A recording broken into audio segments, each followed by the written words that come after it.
The alarm buzzed at exactly 6 in the morning, just like it had every day for the past 3 years. Lee Hyon rolled out of his narrow bunk and rubbed his eyes. Outside the small window of his cargo ship, Earth hung like a blue marble against the black of space. Another delivery run completed. Another day closer to paying off his ship. Hyon stretched his back and walked to the tiny kitchen area. The coffee maker was already brewing his morning cup, programmed to start 5 minutes before his alarm.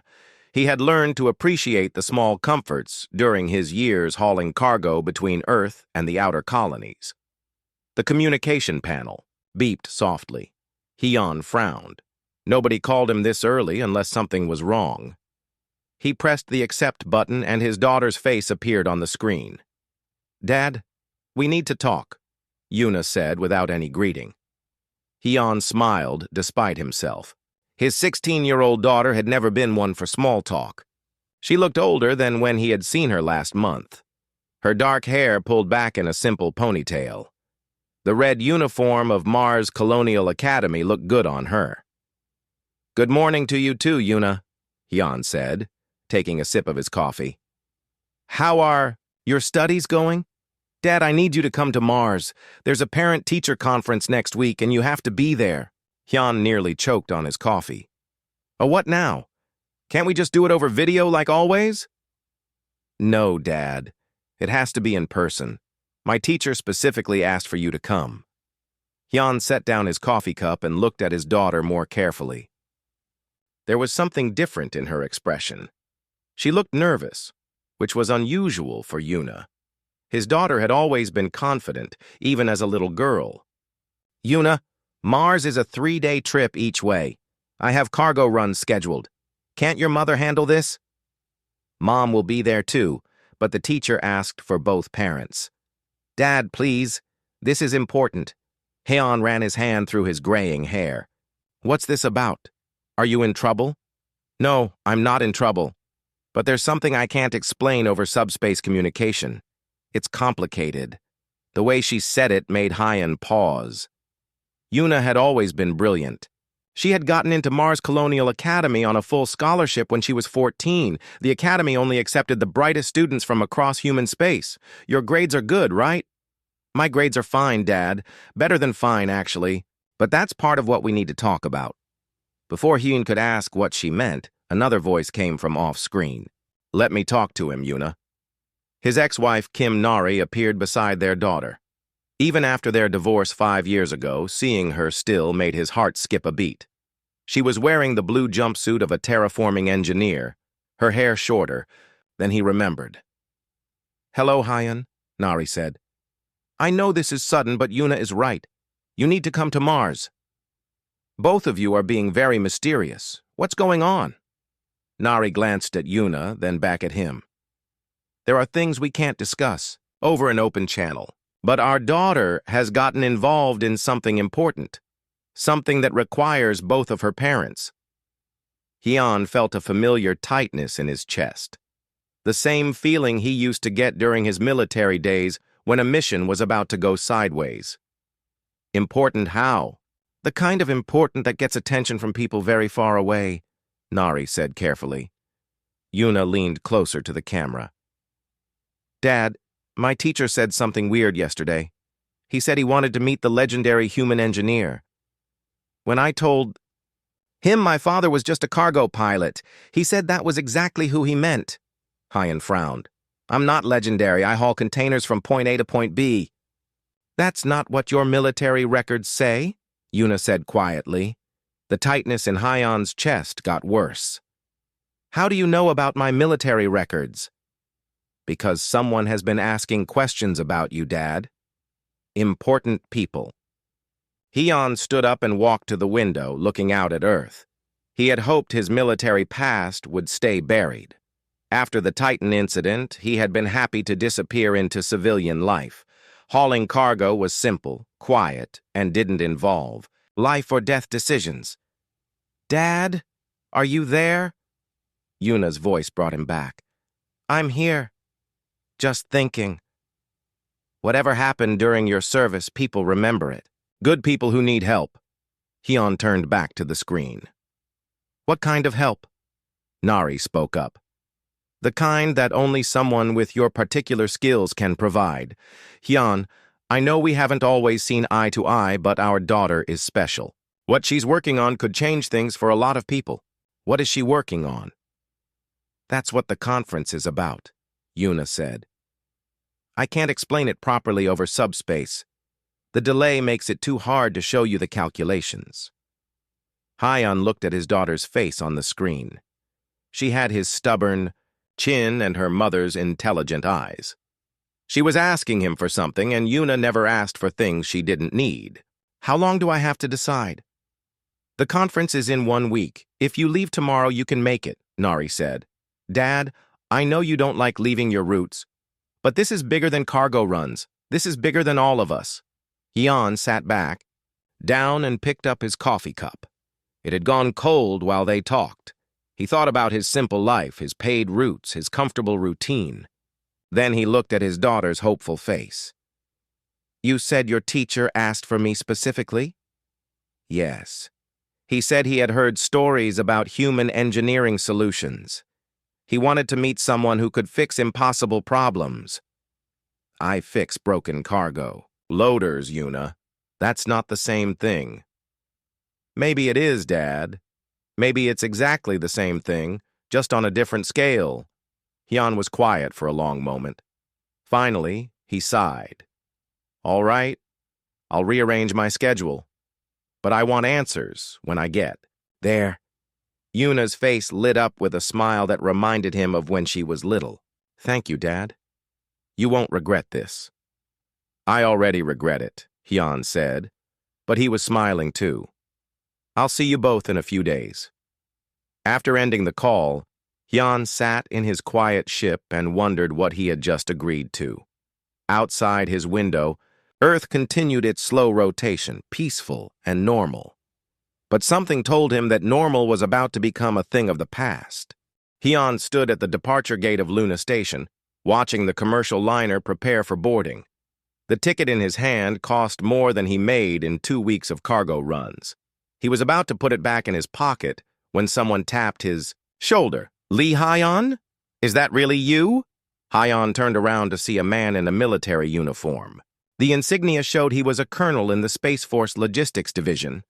Hyun recognized him after a moment. Colonel Park Min-ho. It's been a long time.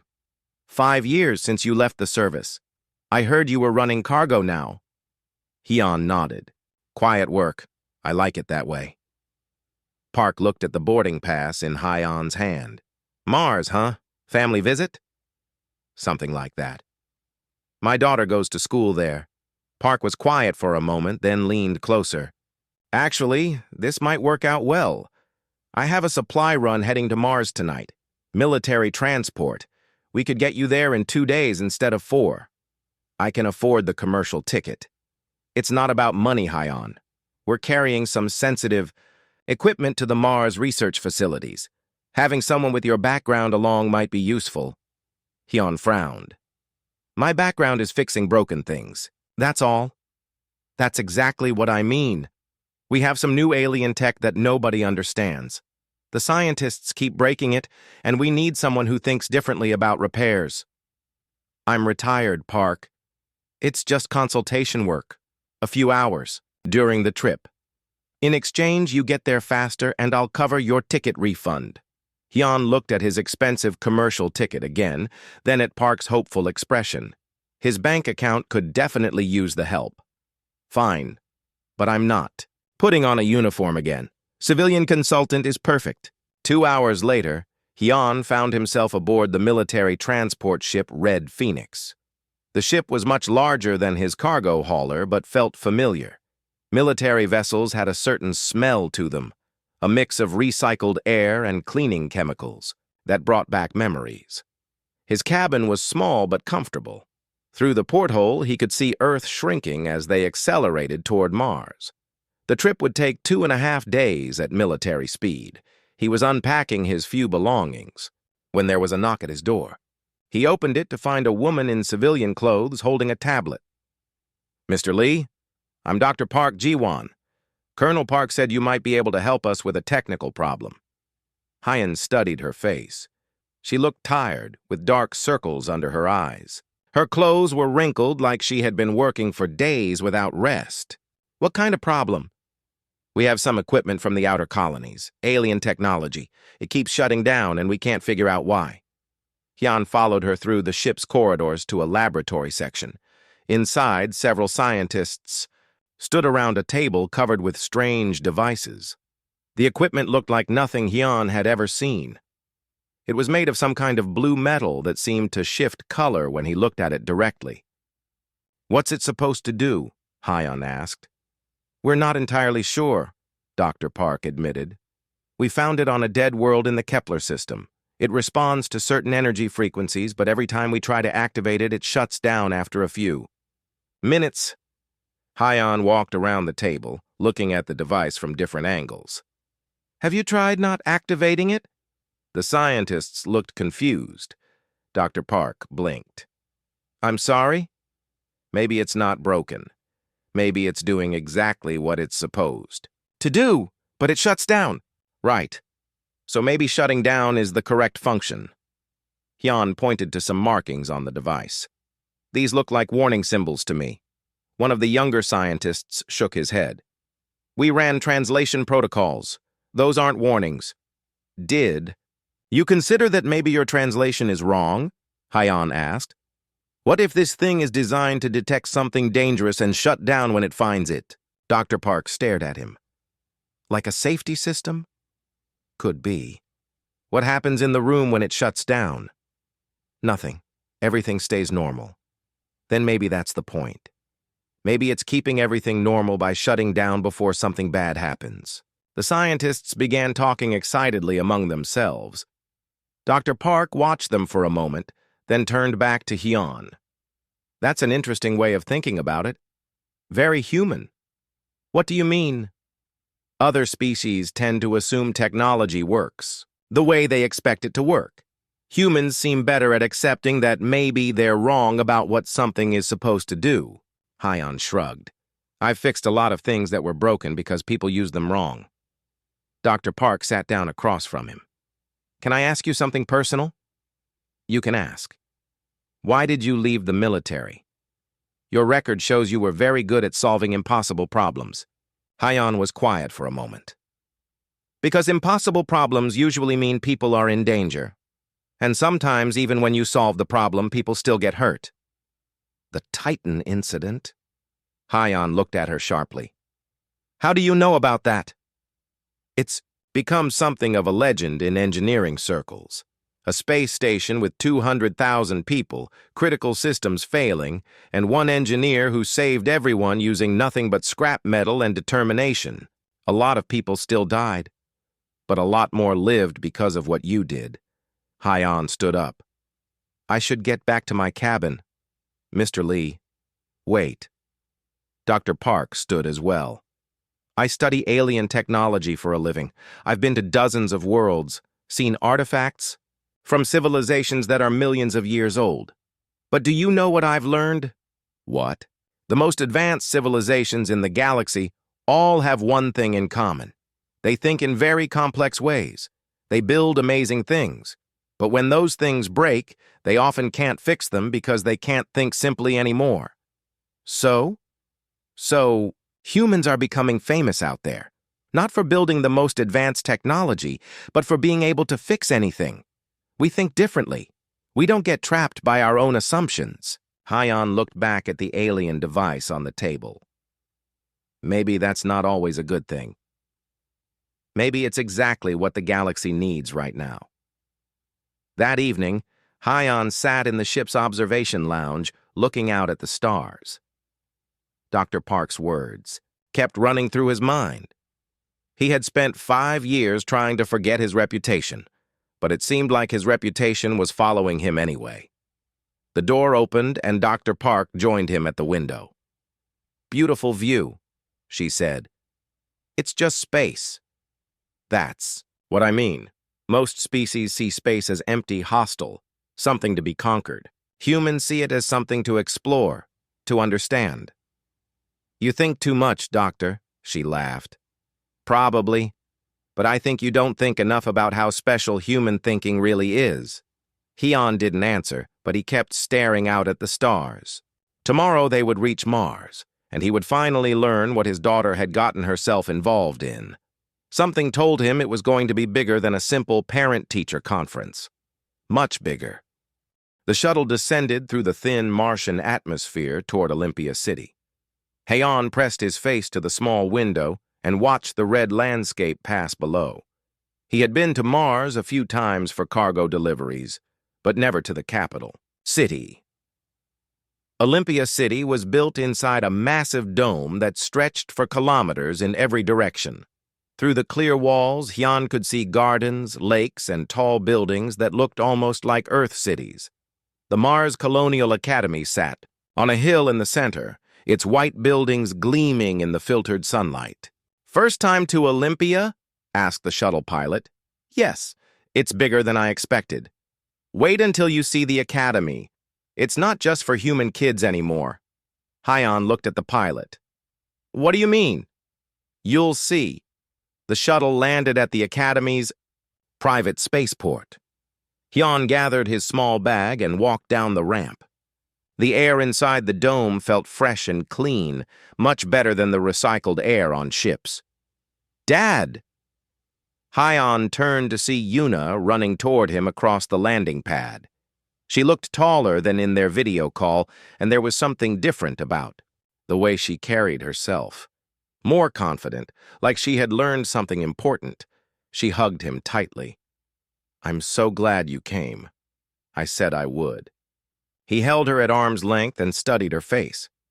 "You look good." "Older." "I feel older. A lot has happened since we last talked." "Where's your mother?" "She's meeting with the academy directors. There are some things she needs to discuss before the conference." Yuna led him along a stone path toward the main buildings. As they walked, Hyun began to notice something strange. There were students everywhere, but not all of them looked human. A group of tall, thin creatures with blue skin walked past them, carrying what looked like advanced computers. Their heads were larger than human heads, and they had 4 arms instead of 2. "Yuna, what are those?" "Those are Calorians. They're really good at mathematics. There are 3 of them in my advanced physics class." Hyun stopped walking. "Your physics class has aliens in it?" "Dad, keep walking. You're staring." Hyun forced himself to move, but he kept looking around. Near a fountain, he saw a group of creatures that looked like they were made of living crystal. They caught the sunlight and threw rainbow patterns on the ground around them. "How long has the academy been accepting non-human students?" "About 2 years. It started as an exchange program, but now about 30% of the students are from other species." "And the human government is okay with this?" Yuna laughed. "Dad, the human government asked for this. We're the ones who suggested it." "Why?" "Because human students learn better when they study with aliens. And alien students learn things from humans that they can't learn anywhere else." They reached the main building and walked through tall glass doors. The lobby was full of students from different species, all talking and laughing together. Hyun saw humans helping crystal beings with computer problems, while blue-skinned aliens explained math equations to human students. "This is incredible," Hyun said quietly. "Wait until you meet my teacher." Yuna led him down a long hallway lined with classrooms. Through the windows, Hyun could see lessons in progress. In one room, human and alien students worked together on some kind of engineering project. In another, a teacher who looked like a giant insect was explaining something on a holographic display. They stopped at a door marked Advanced Xenotechnology, Professor Keth. "Xenotechnology?" Hyun asked. "The study of alien technology and how different species approach engineering problems." Yuna knocked on the door. A voice from inside called, "Please enter." They walked into a large laboratory filled with equipment Hyun had never seen before. Workbenches held devices that hummed with energy, and holographic displays showed complex diagrams floating in the air. Behind one of the workbenches stood the most unusual being Hyun had ever seen. It was about 2 meters tall and seemed to be made entirely of living crystal. Different colors flowed through its transparent body like water, and when it moved, it made a sound like wind chimes. "You must be Yuna's father," the being said. Its voice sounded like music. "I am Professor Keth of the Andarin Collective." Jan wasn't sure if he should shake hands or bow or what. "Nice to meet you, Professor." "The pleasure is mine. I have heard many stories about human engineering capabilities. I am honored to finally meet one of your kind. I'm just a cargo pilot." The crystal being's colors shifted to what might have been amusement. "Yes, Yuna told me you would say that. But your daughter has inherited something very special from you." "What do you mean?" Professor Keth gestured toward one of the workbenches. "Please, look at what your daughter has been working on." Hyan walked over to the bench. Spread across it were holographic displays showing star charts, energy readings, and mathematical equations that hurt his head to look at. "I don't understand any of this." "That is exactly the point," Professor Keth said. "Most beings would look at this problem and see only the mathematics, only the energy patterns, only the theoretical possibilities." "What problem?" Yuna joined them at the workbench. "Dad, there are worlds dying out there, whole star systems losing power, entire civilizations going dark. What's causing it?" "An ancient automated system that's malfunctioning. It was built millions of years ago by a species that no longer exists. The system is supposed to regulate energy flow between star systems, but something went wrong." Professor Keth's colors shifted to darker tones. "The greatest minds in the galaxy have studied this problem for decades. Mathematicians, physicists, engineers from hundreds of different species. All have failed. But Yuna has an idea? Your daughter has proposed a solution that no other being would ever consider. She wants to ignore all the complex systems and simply turn the machine off and back on again." Hyan blinked. "That's it?" "That is it. What humans call percussive maintenance. Hit it with the right tool in the right place. But surely someone else has thought of that." Professor Keth made the wind chime sound again. "Mr. Lee, advanced civilizations do not think in simple terms.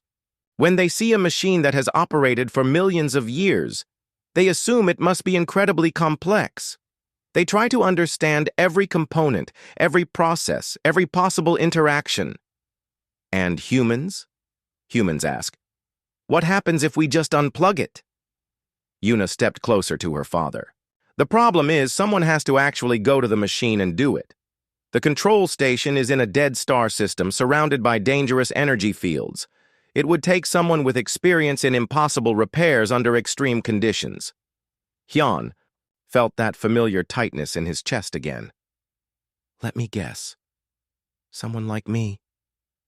"The Galactic Council has been looking for the right person for months.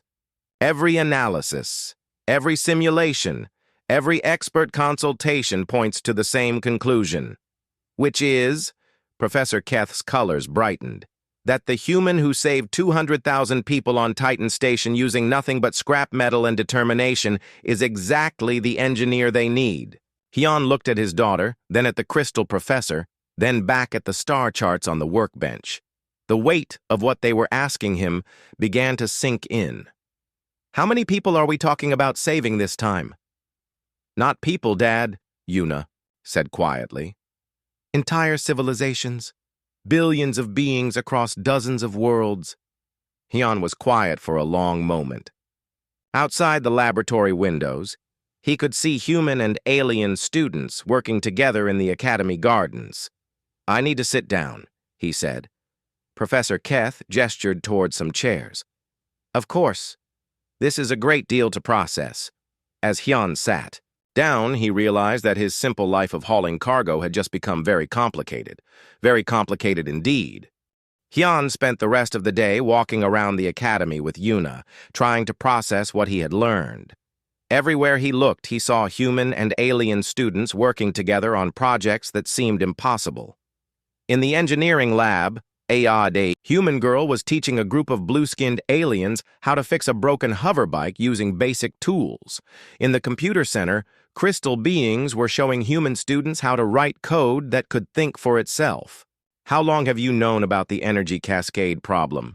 Hyun asked as they sat in the academy cafeteria. "About 3 months. Professor Keth brought it up during one of our advanced problem-solving classes." Yuna picked at her food. "He said it was just a theoretical exercise, but I could tell he was really worried about it." "And you just decided to solve it?" "Not exactly. At first, I tried to understand all the technical details like everyone else. I spent weeks reading reports from alien scientists, studying energy field equations, learning about ancient technology, systems." "What changed your mind?" Yuna smiled. "I remembered something you told me when I was little. You said that when something is broken, the first thing to try is the simplest fix. If that doesn't work, then you can get complicated." "I was talking about fixing the food processor. Same principle, bigger scale." Hyun shook his head. "Yuna, this isn't like fixing kitchen appliances. If you're wrong, entire worlds could die." "Dad, entire worlds are already dying. The cascade failures are spreading. We have maybe 6 months before they reach systems with billions of people." The weight of that statement settled on Hyun like a heavy blanket. "And the Galactic Council really thinks I'm the right person for this job?" "They don't just think it, Dad. They're certain." "How can they be certain?" Yuna looked around the cafeteria, then leaned closer to her father. "Because they've been studying you." "What do you mean, studying me?" "After the Titan incident, your actions became a case study, not just in human military academies, but in engineering schools across the galaxy. There are aliens on dozens of IM worlds who study what you did that day." Hyun felt uncomfortable. "It wasn't that special. I just did what needed to be done." "Dad, you took a space station that was falling apart and held it together for 18 hours using cargo straps and welding tools. You rerouted power through the water recycling system. You built a working communications array out of kitchen equipment. The regular systems were destroyed. I had to improvise." "That's exactly what I mean. No other species thinks like that. When their technology fails, they try to rebuild it the same way it was before. You rebuilt it completely differently, using things that were never meant to work together." Hyun was quiet for a moment. "A lot of people still died, Yuna. 2,000 people died. But without what you did, 200,000 would have died. The Galactic Council has run simulations with engineers from 50 different species. None of them could have saved even 10% of those people." "How do you know all this?" "Because 3 weeks ago, representatives from the Galactic Council came to the Academy. They wanted to meet me." Hyun sat up straighter. "They what?" "They knew I was your daughter.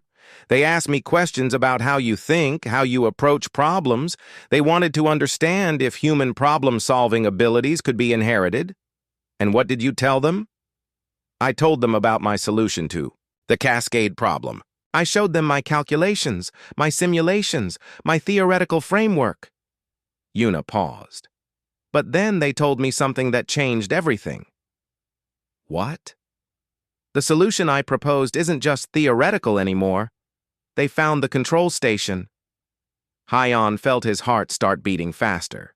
"Where?" "A dead star system called Zirion. It's about 2 weeks' travel from here. The system has 3 dead planets and 1 massive artificial structure orbiting where the star used to be."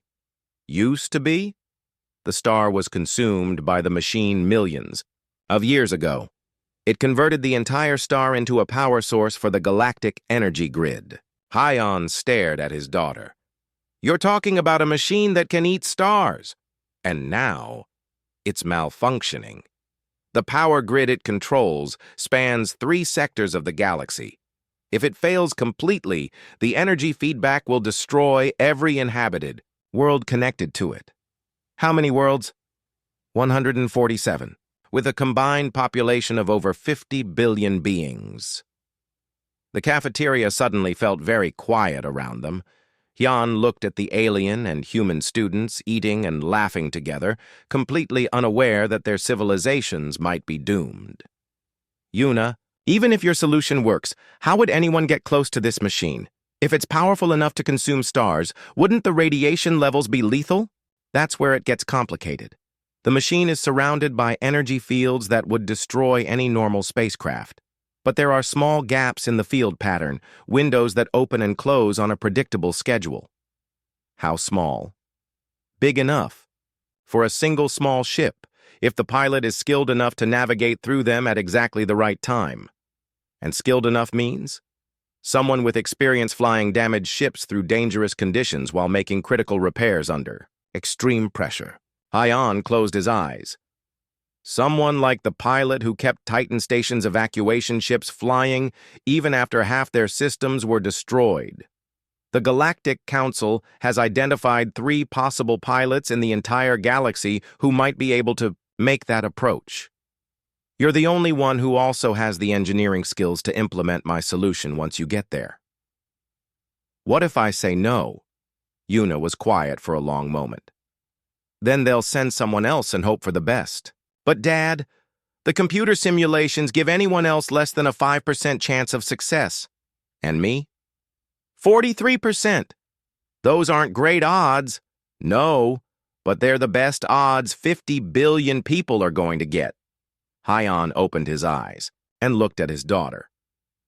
She was only 16, but she was talking about the fate of civilizations like she was discussing a school project. When did you grow up so fast? When I realized that being your daughter means I might be able to save the galaxy. Before Hyun could respond, his ex-wife Nari appeared at their table. She looked tired and worried. Sorry, I'm late. The meetings ran longer than expected. She sat down and looked at both of them. How much have you told him? Everything, Yuna said. Nari nodded. Good, because we need to talk about the timeline. The cascade failures are accelerating faster than predicted. How much faster? Hyun asked. We have maybe 4 months instead of 6. The mission needs to launch in 2 weeks. Hyun looked at his daughter, then at his ex-wife, then back at his daughter. I haven't agreed to anything yet. I know, Nari said softly. But Hyun, there's something else you need to know. Something about why we really divorced. Hyun felt that familiar tightness in his chest again. What do you mean? The Galactic Council has been preparing for this crisis for 2 years. They needed experts in different fields, scattered across different locations. A terraforming engineer, a systems analyst, and a field repair specialist. You've been working for them this whole time? We both have in different ways. The divorce wasn't just personal, Hyun. It was professional. We needed to be in position when the time came. Hyun stared at his ex-wife. You planned all of this? Not planned. Prepared for. Nari reached across the table and touched his hand. The feelings were real, Hyun. The problems in our marriage were real. But when the galaxy needs saving, sometimes personal sacrifice is necessary. Hyun looked around the cafeteria one more time, at all the young faces from different worlds, all depending on decisions made by adults they would never meet. I need time to think about this. Of course, Yuna said. But Dad, remember what you used to tell me about fixing things? What? Sometimes the hardest part isn't figuring out what to do. It's deciding to do it. The next morning, Hyun found himself in the Academy's main workshop with Yuna and Professor Keth. The workshop was larger than his entire cargo ship, filled with tools and equipment from dozens of different worlds. Human students worked alongside, alien classmates, building devices that seemed to bend the laws of physics. Show me exactly how this solution is supposed to work, Hyun said. Yuna activated a holographic display that filled the air above a large table. A 3-dimensional model of the Xerion system appeared, complete with the massive control station orbiting where a star used to be. The machine has been running automatically for millions of years, Yuna explained. It regulates energy flow between star systems using a network of quantum tunnels. Think of it like a power grid, but instead of wires, it uses space itself. And something broke? Not broke exactly. More like stuck. The machine keeps trying to draw power from the star that isn't there anymore. Each time it fails, it increases the power draw from other connected systems. Professor Keth's crystal body shifted colors as he spoke. The other civilizations have proposed building new machines to replace the failing ones or creating complex bypass systems to reroute the energy flow. But Yuna wants to just turn it off and back on again, Hyun said. In simple terms, yes. The machine has what humans would call a master reset switch, but accessing it requires someone to physically reach the control center. Hyun studied the holographic model. What about these energy fields? Yuna pointed to swirling patterns around the station. They're deadly to any normal spacecraft. But look at this. She touched a control, and the display showed small gaps in the energy patterns. The fields pulse in cycles. For about 30 seconds every hour, there are windows just big enough for a small ship. 30 seconds to fly through and land. 30 seconds to get inside the field perimeter. Once you're through, the inner area is relatively safe. Relatively? The radiation levels are high, but not instantly lethal. You'd have maybe 6 hours to complete the work before it became dangerous. Hyun walked around the holographic display, studying it from different angles. What kind of ship would I be flying? A modified scout vessel with extra shielding and simplified systems. The kind of ship that can take damage and keep flying. Like the evacuation ships from Titan. Exactly. Like that. Hyun was quiet for several minutes, thinking through the logistics. What happens after I reset the machine? If the solution works, the energy cascade stops immediately. All the failing systems across 3 sectors stabilize. And if it doesn't work? Yuna and Professor Keth exchanged a look. Then we're back where we started, but with less time to find another solution. How much less time? The act of reaching the machine and attempting the reset will probably accelerate the cascade failure. Instead of 4 months, we'd have maybe 6 weeks. Hyun stopped walking and looked at his daughter. You're asking me to risk making the problem worse. I'm asking you to take the only real chance we have to fix it. The workshop door opened and Nari walked in. She looked like she hadn't slept much. The Galactic Council made their decision, she announced. If you agree to the mission, they'll provide full support. If not, they're sending a volunteer pilot from the Calorian fleet. What are his chances? Hyun asked. 12%, Nari said quietly. That's not much better than no chance at all. No, it's not. Hyun looked at the 3 of them standing around the holographic display. You all seem pretty sure I'm going to say yes. We're not sure, Yuna said, but we're hopeful. Why? Because you've never walked away from people who needed help. Hyun thought about that. It was true. Even as a cargo pilot, he had always been the one to answer distress calls, to help stranded ships, to volunteer for dangerous rescue missions. If I do this, I want some changes to the plan. Professor Keth's colors brightened. What changes? First, I want to test the reset procedure. Build me a simulation where I can practice the approach and the actual work. Agreed. Second, I want backup plans. If the reset doesn't work, what else can I try while I'm there? Yuna smiled. I was hoping you'd ask that. I have 3 backup. Procedures ready. Third, I don't go alone. Nari frowned. The ship can only carry 1 person safely through the energy fields. Then we make it carry 2 people. Yuna designed this solution. She should be there to implement it. Absolutely not, Nari said immediately. Mom, he's right, Yuna said. I know the system better than anyone. If something goes wrong with the primary plan, I'll be able to adapt. You're 16 years old. I'm also the only person in the galaxy who understands exactly how this machine thinks. Professor Keth made his wind chime sound. The child has a point. Ancient machines often behave in unexpected ways. Having the original problem solver present could be invaluable. It's too dangerous, Nari insisted. Mom, 50 billion people are depending on this mission working. We can't afford to send anything less than our best team.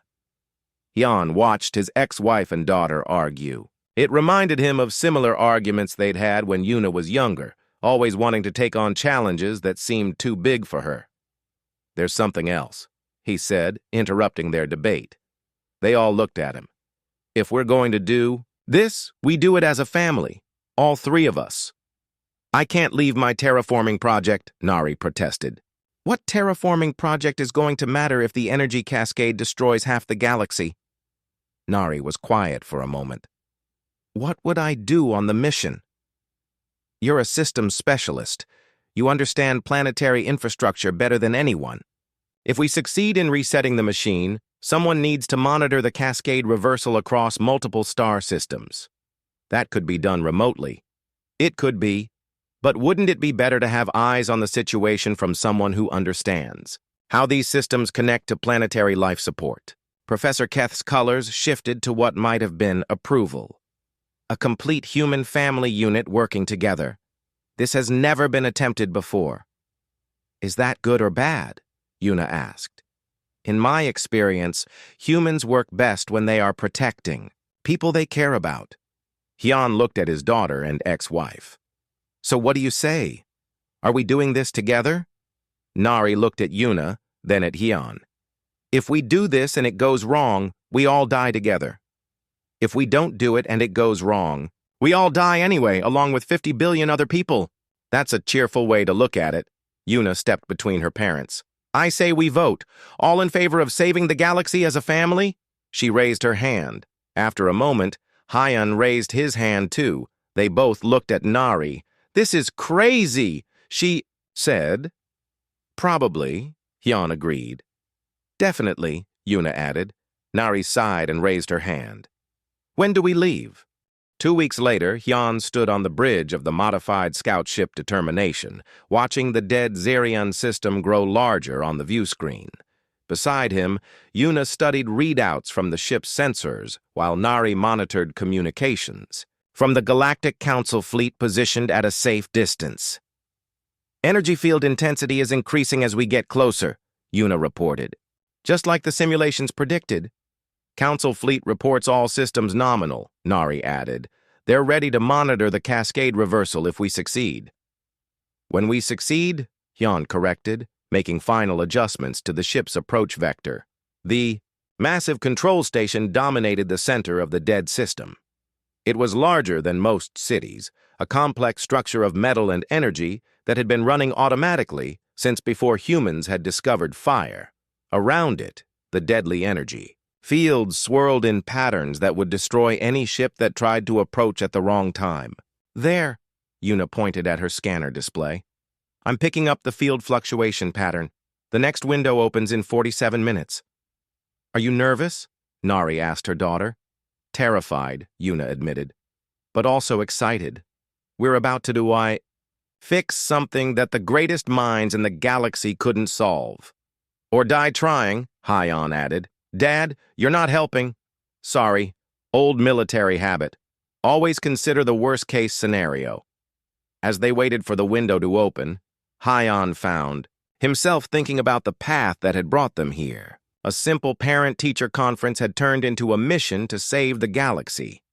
His daughter's homework assignment had become the solution to a crisis that threatened billions of lives. Contact from Professor Keth, Nari announced. The crystal being's musical voice filled the bridge. How are you feeling, my human friends? Ready to prove that sometimes the simplest solution is the best solution, Yuna replied. The council representatives from other species are quite skeptical. They still believe this approach is too primitive to work. Then they're about to learn something new about primitive solutions, Hyun said. 10 minutes to window opening, Yuna called out. Hyun began the final approach sequence. The ship responded smoothly to his commands, its simplified systems easier to control than the complex vessels other species preferred. 5 minutes. Energy fields are starting to fluctuate. Through the view screen, they could see the swirling patterns of deadly energy beginning to shift and change. 3 minutes. I'm detecting the formation of the gap pattern. 2 minutes. Gap formation confirmed. Window will be optimal in 90 seconds. 1 minute. Beginning final approach. High on. Gripped the controls and focused on the swirling energy patterns ahead. He had flown damaged ships through asteroid fields, navigated failing systems through solar storms, and piloted evacuation craft through exploding space stations. This was just another impossible flight. 30 seconds. Gap is opening now. Here. We go, Hyon said, and pushed the ship forward. The determination shot through the narrow gap in the energy fields like a bullet threading a needle. For a few terrifying seconds, deadly forces swirled around them close enough to touch. Then they were through, flying in the relatively calm space near the control station. We made it, Yuna breathed. Docking bay located, Nari reported. It's designed for ships much larger than ours, but there's a small maintenance port we can use. Hyon brought the ship to a gentle landing inside the ancient station. Through the view screen, they could see a vast chamber filled with technology that hummed with power. Atmosphere is breathable but heavily irradiated, Yuna reported. We have about 5 hours before exposure becomes dangerous.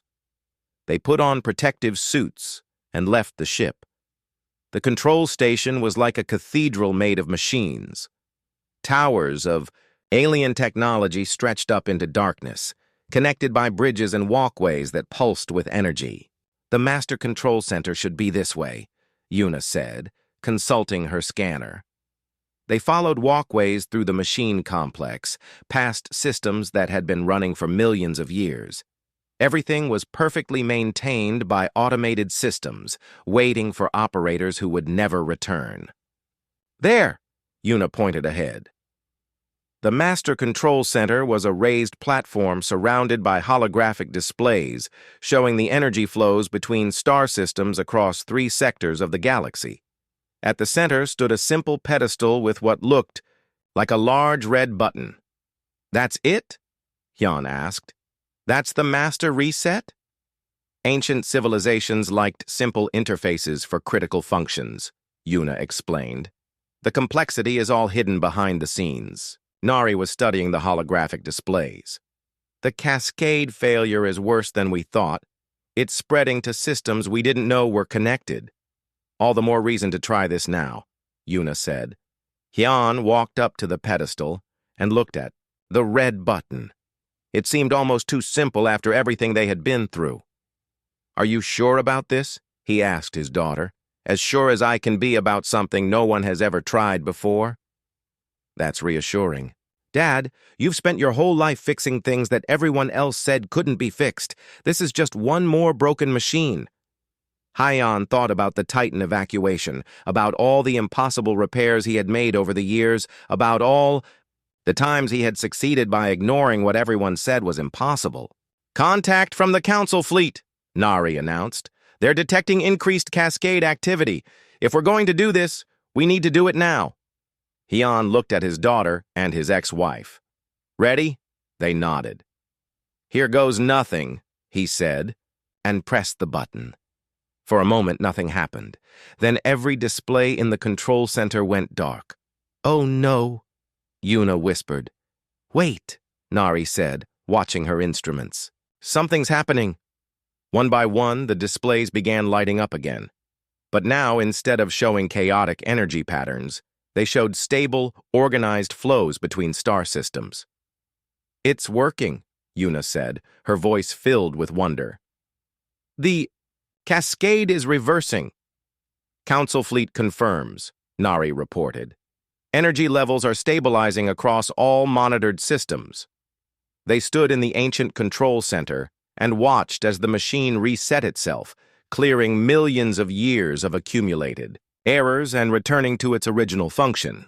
50 billion people just kept living because a 16-year-old girl suggested turning a machine off and back on again, Hyon said. And because her father was crazy enough to actually do it, Yuna replied. And because her mother was smart, enough to help them both, Nari added. 6 months later, Hyon was back to hauling cargo between Earth and the outer colonies. But now his cargo holds often carried supplies for the new Galactic Cooperation Initiative, the alliance formed between human and alien civilizations after the energy crisis. Yuna had returned to the academy, but now she was teaching classes on human problem-solving methods to students from across the galaxy. And Nari had taken a new position, coordinating terraforming projects between different species. The family was still scattered across space, but they talked every week. And they all knew that when the galaxy needed saving again, they would be ready. Because sometimes the most impossible problems just need someone willing to try the simplest solution. And humans, it turned out, were very good at that.